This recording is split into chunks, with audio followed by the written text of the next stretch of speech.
खासदार रवींद्र वायकर सध्या आमच्या सोबत आहे. सर, इथे बिबट्या दिसल्यामुळे लोकांमध्ये एक भीतीचे वातावरण आहे. काय योजना करणार आहेत तुम्ही? इथे आलात, कशा प्रकारची पाणी आहेत?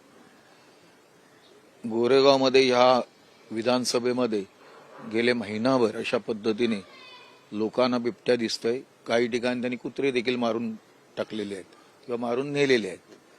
तर त्या पद्धतीने संजय गांधीचे जे फॉरेस्ट डिपार्टमेंट आपलं आहे त्याची सर्व लोक येऊन त्याची पाहणी करतायत आणि प्रोटेक्शन कशा प्रकारे करायचं हे लोकांना सांगतात.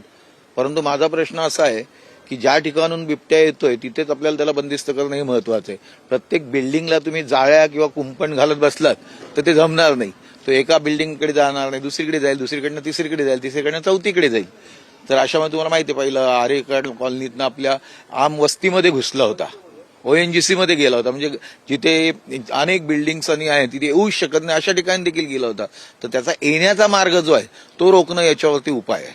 आणि त्या पद्धतीने उद्या मी संबंधित सचिवांशी बोलेन उद्या सकाळी आणि याच्यावरती तिथूनच आपल्याला निर्णय घेता येईल की यांचा येण्याचा मार्ग आहे तो बंदिस्त कसा करता येईल. लोकांच्या काय तक्रार आहे? लोक काय सांगतात? लोकांच्या इथे बिबट्या यायला नाही पाहिजे हाच तक्रार आहे. आणि एखाद्या वेळेला कुत्र्यावरती झडप मारली ते पण चुकीचंच आहे ना. पण कुत्रा काय, पण माणसं जर मिळाली किंवा सिक्युरिटीची वॉचमन जे आता फिरत असतात रात्रीचे त्यांच्या जीवाला देखील धोका उत्पन्न होतो ना. मग याच्यावरती आता आपण जसं आरे कॉलनीमध्ये असताना आरे आणि संजय गांधी फॉरेस्टच्या इथे आपण एक भिंत बांधली होती, मोठी भिंत बांधली होती. त्यामुळे त्या आता त्या बाजूला येत नाहीये जास्त करून. मग आता या बाजूला येत असतात तर फॉरेस्टच्या इथून कुठून येतंय तर त्याचा शोध यांना माहिती आहे. यांना ती पावलं माहिती असतात, तर कुठला कोण आहे, बिबट्या काय याची संपूर्ण माहिती यांच्याकडे असते. मग त्याच्यावरती निर्बंध कसे आणायचे ते आणता येतील.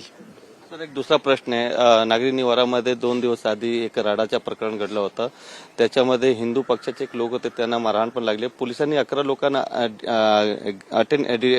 अरेस्ट केले आहेत, पण जे आरोपी होतात त्यांच्या घरावर आज बुलडोजरनी कारवाई केली आहे. काय सांगितलं? प्रामुख्याने ह्या इथं जी लपडं झालं त्यावेळेला मी बाहेर होतो, परंतु मी आता आलोय आणि मी त्या पद्धतीने DCPशी आता प्रत्येक झोन वाईज आपण हे करतोय. याच्या मागे ड्रग्सचं रॅकेट आहे आणि हे ड्रग्सचं रॅकेट जर आपल्याला तोडायचं, तुम्हाला माहिती लोकसभेत मी मुद्दा मांडलेला आहे की मुंबईमध्ये ड्रग्स आहे आणि त्याच्यामध्ये गोरेगावचं देखील नाव घेतलेलं आहे. गोरेगाव, जोगेश्वरी आणि अंधेरी, पवई, फिल्टरपाडा ह्या एरियामध्ये खूप प्रमाणात आहे. आणि त्या पद्धतीने आम्ही पॅडलर जे आहेत ते आम्ही पकडण्याचा प्रयत्न करतोय. आणि त्या अनुषंगाने मी 3 DCP आमच्या लेवल याच्यामध्ये माझ्या लोकसभेमध्ये त्या ठिकाणी घेतोय. आता हे ड्रग विकत असताना त्याचा शासनाच्या माध्यमातून किंवा कायद्याच्या माध्यमातून प्रतिबंध करणं गरजेचं आहे.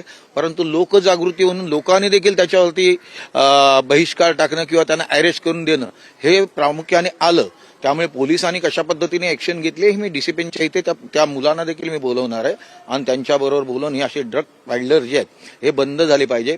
कारण हे नशायुक्त करून आपला जो समाज आहे हा बिघडवण्याचं काम करतात आणि ते तर रोखलंच पाहिजे.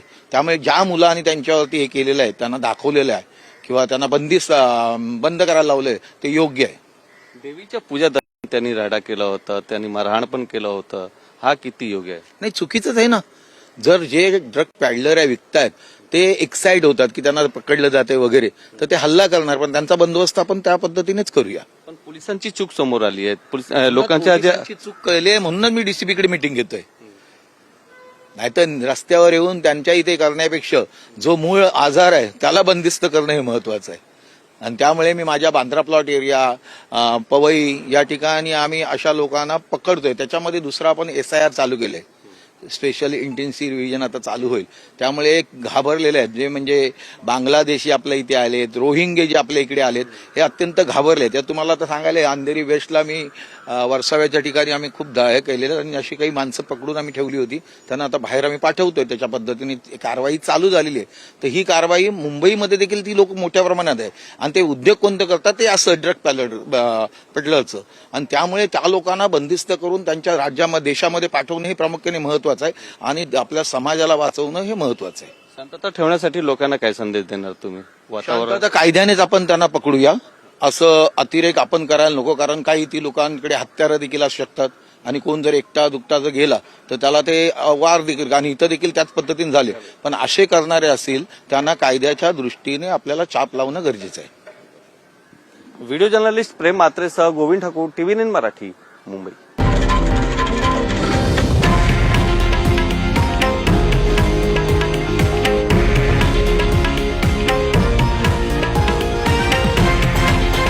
हे आहे देशातील नंबर 1 न्यूज नेटवर्क आणि आपण पाहत आहात TV9 मराठी, एकमेव.